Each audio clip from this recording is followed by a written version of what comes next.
We're good? Everybody, first talk of the day. Amazing. I am going to speak about SBOMs today. It's what everybody is talking about these days, apparently, and I'm going to hopefully provide some more sane overview of what it is and why it matters, and hopefully you're going to come away from this with a reason why you should adopting it. So, first of all, I'm just going to go into who I am. So, my name is Viktor. I've done a few startups, and the reason why I got excited about SBOMs was because in my last company, Screenly, we do secure digital signage, and we work with a lot of high compliance industries. We have NASA as a customer and 14 to 15 companies in the world, in the US, and I started to see more and more requests for SBOMs from our customers asking for that. So that's why it started to flag up on my radar. And that's why I started a company around the SBOM space called SBOMify. I'm not going to do too much of a vendor pitch, but there's a reason why it exists, and that is because of the demand I saw when working in Screenly.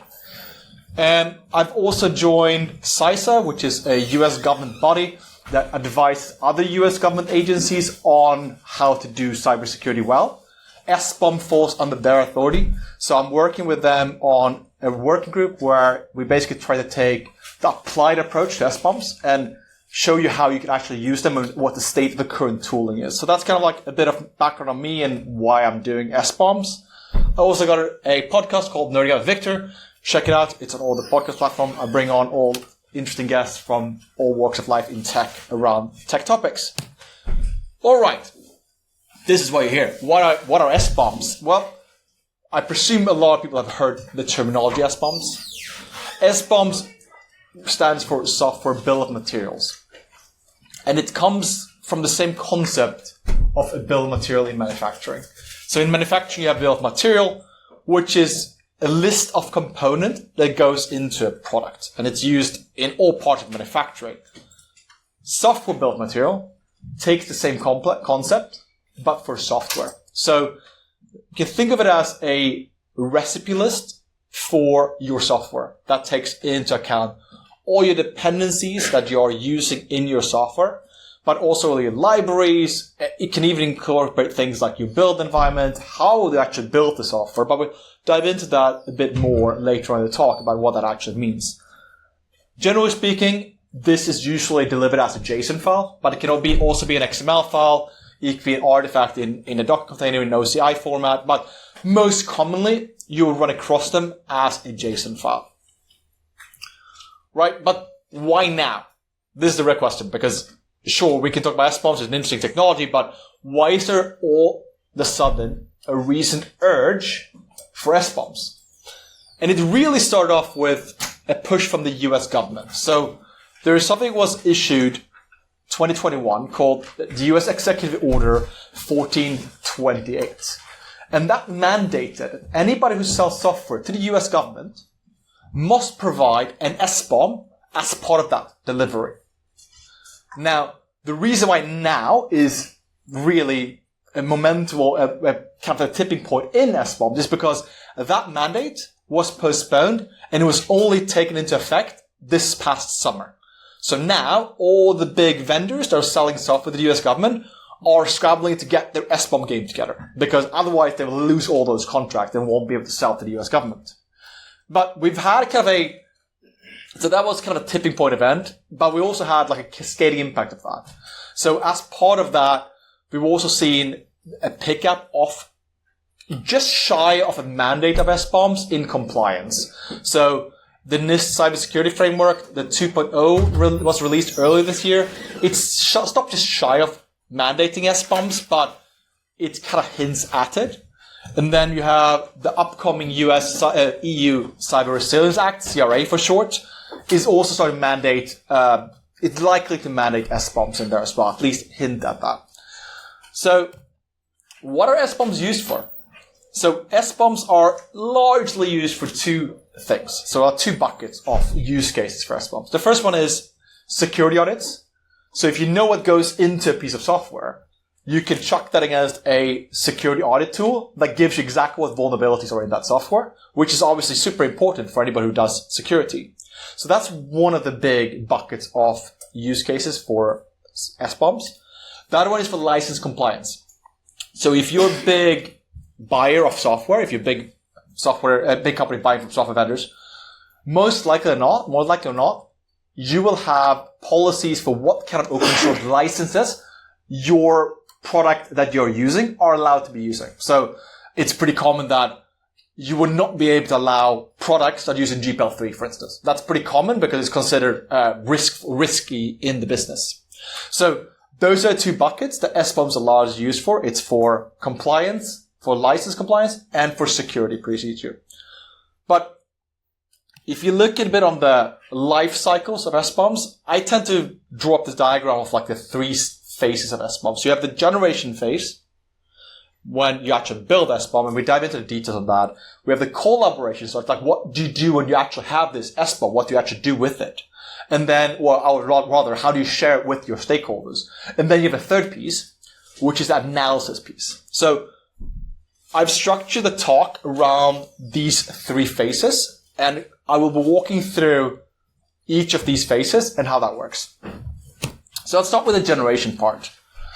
And there are a lot of tools for generation of SBOMs, and the most simplistic case is to use something like Docker Scout. So if you're running Docker on your desktop, you most likely have, if you have a Docker desktop installed, you have Docker Scout. Docker Scout can generate an SBOM. So you do Docker Scout, SBOM, you specify the format that you want that put in, and then voila, now you have an SBOM. Okay, that was pretty straightforward and easy. Well, we're done, right? Not really. It's a good start, but you're nowhere near ready for the compliance requirements for an SBOM. You have a first step, but it's a long way there. And part of the reason why SBOMs is complicated to implement, it's easy in theory, as you can see here, dumping an SBOM from a Docker container. The reality is that it's a lot more complicated. One of the reasons is that we're kind of in this format war about SBOMs right now, where there are two competing formats. There were a third one, but that's been kind of abandoned. But there are two competing formats in SBOMs right now. The first one is from the Linux Foundation, called SPDX. And SPDX stems from the original from more license compliance than the security compliance. And when you analyze this format, you can tell that it's very much driven from a compliance with license, more so than anything else. So that's the format that Linux Foundation is backing and are trying to push for becoming a standard. On the other side, the other camp, you have Cyclone DX, which was developed initially from ServiceNow, which is a big software company. And they developed it in-house to create a inventory of what goes into their software. They then donated that to OWASP, the OWASP Foundation, and that is the alternative to SPDX. If you are assessing kind of state of this right now, I would say Cyclone DX has a lot more momentum than SPDX, in part because the tooling is a lot better. So they have a lot of built-in tools for generating Cyclone DX SBOMs, but also it's a lot more readable format. So if you read in the JSON file, it's a lot more easily understandable and digestible than SPDX. So who will win this race? Well, my guess is that neither win, and that we will see kind of a third type of like meta formats where you can store the data and then you can output it to either of these as whatever you need for, because there are some benefits one or the other. And there are some formats like Protobomb, which is an early kind of meta layer for SBOMs that is emerging. And the benefit of that is that there are some data you can capture in SPDX and that you can't capture in Cyclone DX, and vice versa. So more likely than not, we will start storing things in protobombs or the likes of, and then people can export and convert out to whatever format they need based on what they need to use the SBOM for. All right, let's dive into the tools, because let's talk about like what's the state of landscape today in 2024. So let's talk a bit about the tools. Well, as you remember from that screenshot, I can build SBOMs using Docker natively. Well, under the hood, Docker's actually using this call called Sift to actually generate the SBOMs. And Sift, along with Trivy from Aqua, are generally considered some of probably the best tools right now for generic tooling. And generic tool means that they can do both these can do Docker containers. Both they can do like application-specific containers. So they are kind of good toolkits. I also need to add Dependabot from GitHub on this slide. It can generate SBOMs using the dependency tree in GitHub, but the quality of those SBOMs are not great. And generally in the SBOM community, it's not really considered a serious play. And there are reasons for why you need to do it in your CI/CD pipeline rather than using a tool like Dependabot. I need to add Sneak to this. Sneak does have a tool. It's not really spoken about a lot in the SBOM communities, but they are a pretty big player in the security space, so I felt like I needed to add that as well. So let's dive into domain-specific tools. And whilst Docker can generate SBOM for a Docker container, once you get more serious about SBOMs and get more mature in your use case of SBOMs, more likely than not, you're going to end up with specific tools. So I guess they fall in both two buckets around formats. So the different format, SPDX versus IconDX, they both have a large set of tools in their repository. So they're like, that's one way to slice it. But then also language specific. So depending on what programming languages you use, you might find better tooling in one camp or the other. Some most popular languages like Python or whatever, they have good support on both sides. But if you're using something more niche, you might find more specific tooling in one camp or the other. All right, so you've generated your SBOM using one of these tools. Cool, you have an SBOM. Well, this is where it gets really complicated. So recall that we mentioned the executive order in the US for selling to the government. One of the things they mandate in your SBOM is something called NTIA's minimal elements. None of these tools will actually include that. And that requires things like, who are you as a vendor? How can I get in touch with you? Where are you based? There's a lot of metadata that need to be appended to your SBOM that is not included in any of these tools. So what you tend to do is that you need to merge in metadata into your SBOM to have a complete SBOM. But it gets even more complicated because you're probably going to end up with more than one SBOM for a single project. I'll dive into that in a second, what I mean by that. Then there's another thing that makes it even more complicated, which is transitive versus primary dependencies. So the NTIA minimum guidelines states that you need to include all your transitive dependencies, meaning that not only your dependencies, but your dependencies. And that structure can get really complicated. And there are not that many great tools for that right now. There are some tools you can do it, depending on how you're using it, but I'll show you exactly why this gets complicated. So in that CISA working group that I'm part of, one of the deliverables we set out to do was to contribute upstream to two open source projects for the SBOM generation. One of them we selected was Django, so the Python framework, and the other was Keycloak.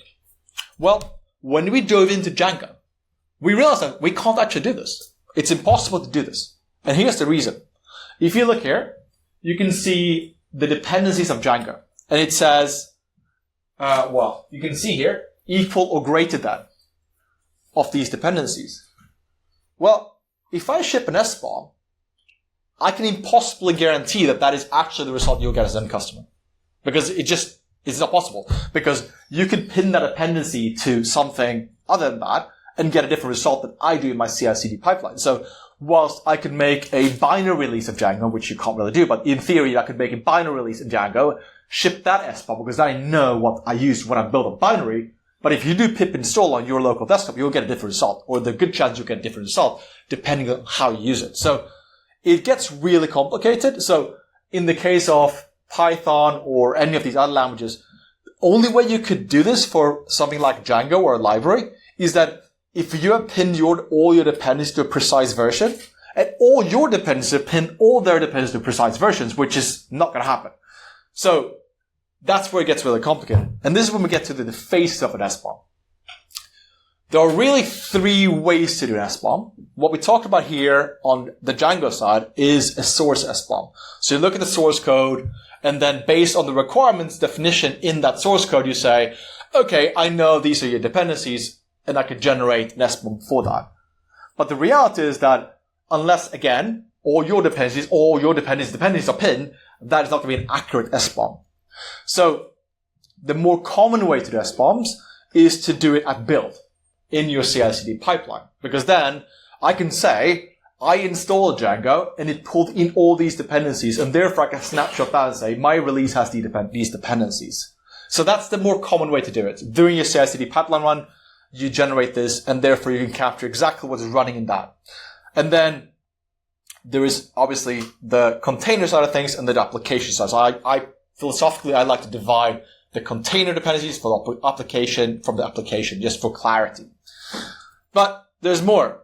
So you now have your application dependencies for your Python project. So that might include Django. And now we know all the dependencies we know build, right? So we know all the dependencies. That's also running a Docker container. That has its own set of dependencies. So it might require, you might be running some WSGI server in there, and which has some system packages installed. Now you have two SBOMs, one for the container and one for the application. And now you need to stitch them all together because you need to represent both sides, and ideally without squashing them together, because in SBOMs you have different types of them. You have container SBOMs, you have application SBOMs. You don't want to squash them together because then you lose a lot of the context. So if we going for a relatively simple example here, let's say we are a manufacturer of smart thermostats. Smart thermometer. Well, the product I'm selling is a smart thermometer that has a piece of firmware that runs on the device. That might be some piece of Rust firmware that runs there. So I can build an SBOM for my firmware, which is the firmware for the device. Then I probably have a backend too, right? So that backend probably have Docker containers running inside. It has some Python dependencies. Maybe it has some Node dependencies. It probably has some front end. But as you can see here on the lower level, even in a very, very, very basic example, you now have 4 SBOMs that you need to represent in the tree structure. And this is where it gets really complicated when you actually apply real-world SBOMs. So, and the other thing to bear in mind is that every CI/CD run, this tree structure changes, right? So that project we have here that points towards one of these containers, that needs to repoint on every deploy you did. So it's a very much a dynamic object. And when you start emerging yourself into SBOM, people tend to treat them as static objects, but in reality, they're really a lot more dynamic because you need to regenerate them every time something changes in the entire structure. Well, then we come to the whole point of security, right? It's like, how can I trust what's actually in my SBOM? Like you generate it, right? Well, this is where attestation gets into the equation. And there are a lot of ways to do this. A lot of ways it's complicated to it. GitHub has fortunately made our lives a lot easier because they now have stake store integration inside of GitHub Actions. So you can actually generate a cryptographic sign and say, my build ran on this machine with these specifications at this hour in this data center. And you can cryptographically sign that and assign that to your SBOM. So that's how you can do it. And then in the tree structure you mentioned, you then use hashes to point towards a version. So you can't just swap out a version because you know the hash of that, so you can kind of prevent man-mill attacks. And this comes me to the other problem that I quickly realized, which is collaboration around SBOMs. Because if we assume that SBOMs are dynamic and they can change, if you're a modern tech shop, like your CI/CD pipeline, you might deploy 20 times a day, right? Every time you deploy, that's a new SBOM. So emailing these SBOMs is completely unrealistic. Right? That's just you dealing with outdated data. You can't do anything with that. And CISA published a primer on sharing primer they call it, on SBOM of the state of affairs. How do people actually share with SBOMs? And when you speak to the people out there, I did some survey and I spoke to people in CISA. It's like the reality is most SBOM sharing today is done over email. So they just here's a new release, and I email it to my guy, and that sits in some SharePoint somewhere, and it's poorly automated. And that's just a recipe for disaster because you don't work with up-to-date data. So the sharing primer from CISA really calls for automation in this sharing part. But those tools are not there yet. There are really no good tools for that. So that's why we built SBOMify, right? So SBOMify is one way to do this. We integrate directly in the CI/CD pipeline. You ship your SBOM there. You can define the structure we saw, and then you can share that with stakeholders. But we don't want to be a proprietary lock-in for this. So we are working with a CycloneDX project called Project Koala, which is they call it the Transparency Exchange API. And it's basically setting out a standard for sharing SBOMs. So you can map a physical product against an SBOM. So if I buy a piece of hardware, I can scan the QR code and you can get that mapped to an SBOM. Quickly go into analysis. This is a minefield where there are so many tools very quickly emerging. But real quick, Guac is one of the most popular open source tools for SBOM analysis. Dependency Track is one of the other ones. So those are two tools that are really worth checking out if you want to do it. But again, depends on what you're analyzing for, if it's compliance or security. So this is why I get even more exciting, because we talk about the structure with SBOMs. And you build this dynamic structure and you have an SBOM for a product. But this is really just the first starting point. There is a move towards something called OBOMs, which is a higher level abstraction, where you not only describe the product SBOM, because that's only one of these pieces that we spoke about here, but you also have an SBOM for your VEX files, so the vulnerability exchange. You have a SBOM defining your cloud environment, so a SaaSBOM, your cryptographic algorithms, even your ML. So there are a lot of tools out there to this is still very early days. It's going to be years before this is actually really viable, but there's a really interesting push towards this, I think. So over the last 8 months or so, I've immersed myself in the SBOM world, joined the sites of working groups, and kind of trying to understand what the state of affairs are with SBOMs. Generating one is super easy, as we know, but it's not trivial to get to a point where these are actually compliant with the requirements set out by these guidelines. And one of the biggest problems is actually unknown unknowns. So I showed you this in the earlier screenshot of this is how you can generate SBOM with Docker Scout. But in reality, it looks more like this. So I build my SBOM using one of these tools, that could be Docker Scout. And then I use some kind of enrichment tool, merging that metadata. And you're probably going to end up with some really crazy nsubs here. And then you're going to have a JQ to suck it all together. But this is literally how people build SBOMs today. So it's far from plug and play. We're still very early days in the SBOM world. And then I hinted at this before. This is one of the output we have from the working group. So we ran a benchmark essentially against various tools. We sifted and trivied some of the popular ones. But take a look here at unique packages. Look at CycloneDX and unique packages discovered between SPDX and CycloneDX. Depending on what output I specify, I find different amount of packages, which is crazy. We have a 10% over duplication in packages when we scan it with SIFT. So these tools are still very early days. Can you do SBOMs? Absolutely. But it's still a very fast evolving landscape. So if somebody says SBOM is a done thing, they haven't actually done SBOMs in real world. So, all right. So that's that. I think we basically have 5 minutes left for Q&A. Do you have any questions by SBOMs? Yes. So tools like Trivy, for example, are also container security scanners. Correct. They rely on the use of the SBOM. Correct. Do you think that there's a flaw or an issue with that? Is there Yes. foresee? Carry on then. Yes. No, because this is one of the biggest problems in the SBOM world, is because you're relying that SBOM is complete. But if that SBOM didn't pick up a dependency, or if I copied a binary into my Docker container, that's not going to pick up by Trivy. So it's only as good as the data. So garbage in, garbage out, right? So that's really what it comes down to. I think if we can assume that the SBOM is complete, then absolutely. But I think that's a flawed thinking that we can. They're still too early. There are too many issues here. I think, John, you have your hand for.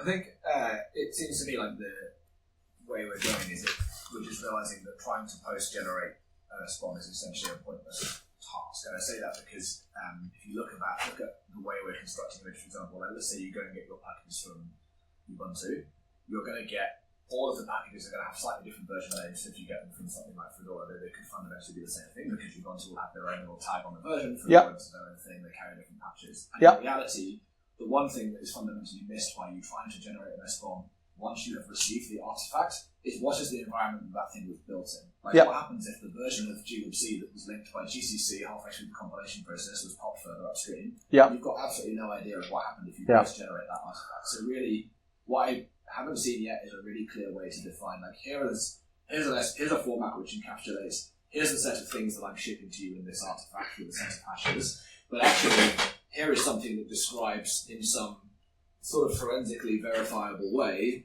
the build system that was used and the set of libraries and tools that we used to generate that. And you can't get that post facto now. Like, you have to be shipped that way. You need to build, So there are, depending what language you're doing, so Rust and Go, you can bake those artifacts into the actual SBOM. And that's done by some of the tools. But you're absolutely right. Like, it's... But the hard thing is trying to work out how to distinguish that way. So half the... If you go and look on Docker Hub, or you look on the other people at Slim.ai, for example, have started shipping SBOMs. Half the SBOMs, so if you look at it, some of them are like 3 times the size. And it's because there's this lack of understanding of the distinction. So some of them are shipping an SBOM that basically encapsulates everything that is on the build system, which may or may not be present in the artifact. And some of them are just... But that's the thing, like, is a build artifact relevant or not? Because you can't binarily say that it is or not isn't, right? Depends how it's linked, right? Yeah, exactly. So, but yeah, like, these are the nuances when you get into, like, actual implementing SBOMs. You're like, actually, I can't fully trust that because it may or may not be relevant. And that's I guess the point I was trying to make was, do you see any... There'll be lots of people running around at the moment saying, oh my goodness, I've got to generate SBOM for all my things. I guess the argument I'm trying to make is that's a bit of a waste of time at the end of the day. Would you agree with that? I don't think it's a waste of time because you're still raising the bar. Like, yeah, you still might capture everything, but you at least capture maybe 80% or 90%. Right, you're rather performing more inventory of what you've got in your environment rather than necessarily generating it in the SBOM. Correct, yeah. So I think it's still, I agree that toolings are not there, but that's a tool chain problem more so than an SBOM problem. I have one question over here. Could there be an issue where in countries where it's not a legal standard, companies with bespoke software not wanting to produce an SBOM because they don't want to reveal what technologies went into the actual software itself? That's the $1 million question, because that's the reason why the executive order was such a big tipping point in SBOMs, because all these big vendors were like all of a sudden like, oh shit, we need to do this. It is not like an optional thing. And the executive order doesn't mandate you need to make them public accessible. And that's a big debate in the SBOM community. Should we make all SBOMs public, right? And I don't think it's realistic that's ever going to happen anytime soon, but it's going to be on a need to know basis almost. And what I'm anticipating to happen is it's going to become part of compliance, and bigger buyers will say, well, either you ship an SBOM with your product or I'm not buying from you. And so that's how I see that kind of playing out. But yeah, I think it's going to be compliance driven and or buyer driven, but kind of related. Yes. So I do work for a company that sells to the US government, and we're a big telco and we've got loads of old software. Yeah. So yeah, we had co-ship moments. But where do you see the bigger players? You talk about Sneak and those people, but there's Black Duck that's been doing this for donkey's years. Yeah. There's Mend, White Source that have been doing this for quite some time. Where do you see them playing in this space? So I think it's very industry specific. So like, for instance, one thing that I wasn't aware of before I dove into the SBOM was like how sophisticated the US medical space is, for instance. They are the one that are actually driving a lot of the innovation and like standardization bodies around SBOMs. So they're actually doing a lot of interesting work around there. But they have a play, like Black Duck, they're a big player, no doubt. But I think they have a different audience than what I tend to see, because I mean, M&A is a big thing for Black Duck, for instance, to do like due diligence for software. That's one of the big things they do. But I don't think these tools will be like the mainstream tools. Like they will be niche for like very big buyers. Whereas the tools that I'm sharing here are more the tools that will be more generally adopted, I would think. Yes. Yeah. Good question. What do you see software manufacturers moving to SaaS solutions to avoid SBOMs? And is there a standard of looking at SaaS bombs? So SaaS bombs is for the runtime, not for your software. So regardless of how you deliver your software to the government, it doesn't matter. If that's an on-prem service or deliver as a service, you still ship an SBOM. So it doesn't actually change the equation. Do you have time for one more question, or are we done? No, we're out of time. Oh, sorry. All right. Thanks a lot. Oh, yeah. Slides will be up. There are some good resources here. So slides will be up on vpetersson.com. There is a QR code to scan if you have time for a deep dive with the father of SBOMs that I did on my podcast.